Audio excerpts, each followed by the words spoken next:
Good evening. A 23-year-old Lloydminster man is wanted on several outstanding warrants. Now, the Lloydminster RCMP are asking the public's help in finding Gordon Murray Howard. Howard is wanted for various incidents in the past 2 years involving illegal drugs. Now, last December, he left a vehicle in a neighbor's yard and fled the scene with illegal drugs, that according to police. Now, he's facing charges of driving while unauthorized, possession of property obtained by crime, trafficking controlled substances, and failing to attend court.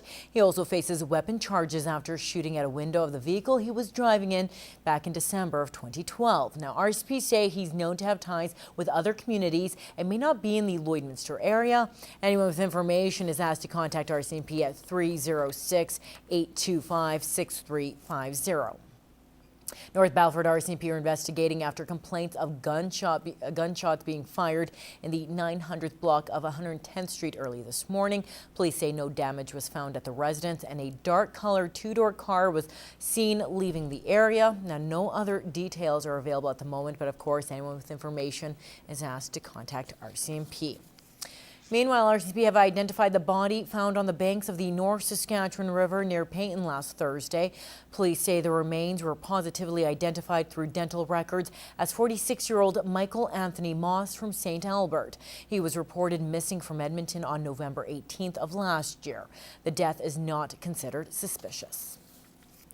Well, gas prices are soaring, but rent increases are causing more of a concern among some residents here in the border city. Many have been notified of an increase of up to or more than $300, leaving many wondering how they'll make ends meet. Now, in part one of our two-part series, Anna Staslow takes a look into what's behind these skyrocketing prices. It's to the point that there is no other options. There is nowhere else to reside for a cheaper amount. Everything increases. Gaylene Herle is a single mother working 3 jobs and makes more than minimum wage. She pays $995 for rent, but come June 1st, she'll have to pay almost $300 more. Herle says this increase to her rent has given her very few options, as she's not eligible for low-income funding or local housing programs. I do not qualify for any of the government subsidized living either, and as well the actual low-income housing authority here in Lloydminster had stated as well too that my income is over that amount and that they cannot guarantee any kind of fast success rate. But Gaylene isn't alone. With no rent control in both Alberta and Saskatchewan, people like Gaylene are left with the option of either moving to another apartment or out of the city. When we spoke with the Saskatchewan Rental Housing Industry Association, they said when looking at other provinces with a rental cap, very few new buildings are being built and many are in disrepair. Why would a province feel it was necessary to put a rental cap on? If there's prosperity, if you're to look at new buildings, maintaining buildings, there has to be a level of income there. And oftentimes rental caps put a lid on that income, on that ability to do that.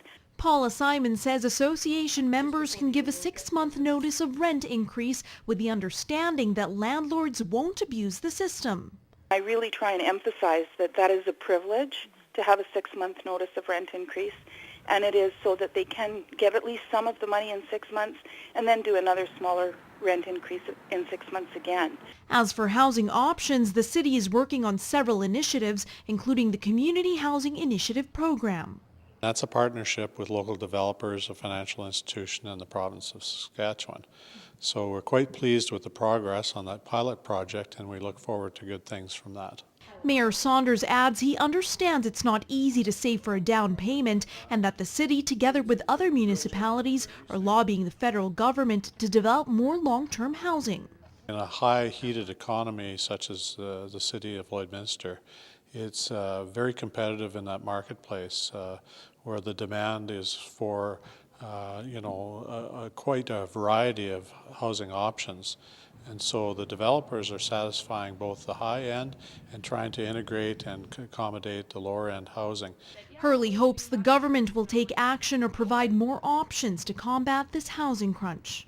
This is the highest rent increase I have ever seen. I've never seen one this high, and I've never kind of felt so lost with what to do because there is no system. Anna Stanislaw, Newcap News.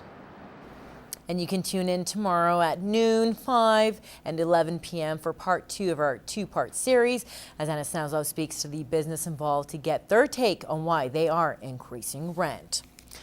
Well, a few big changes for the Lloydminster health scene are coming our way. More than 10 new positions will be created in areas like acute care, pharmacy services, and others over the year. Now, these changes all come with the 2014 budget approval at the Prairie North Health Region meeting this afternoon. They will be spending just over $274 million to deliver health care this year. Now, the region plans to spend $6 million on renovations and upgrades to its facilities across the region. One of the top priorities is the operating room in the Lloydminster Hospital, as they had problems with humidity controls last year, as well as other upgrades. OR, which is badly needed to allow us to continue to perform the number of surgical cases that we need to do. Significant renovation with maternity ward, creating a dedicated intake unit for expecting mother, and also doing renovation in our nursery. Now, over the past year, they have been successful with physician recruitment, as 2 have moved into the city recently, and Fan says 2 more will be here before the end of the year. People do not need to go to ER to receive basic care. What it means is that they have been able to find care in the community through family physicians. So it tells us that the recruitment effort has been worth it and is doing something good for this community. As well, Fan says about 55 residents from the Dr. Cook will move into the new Lloydminster Continuing Care Facility, as it should be finished by mid-June.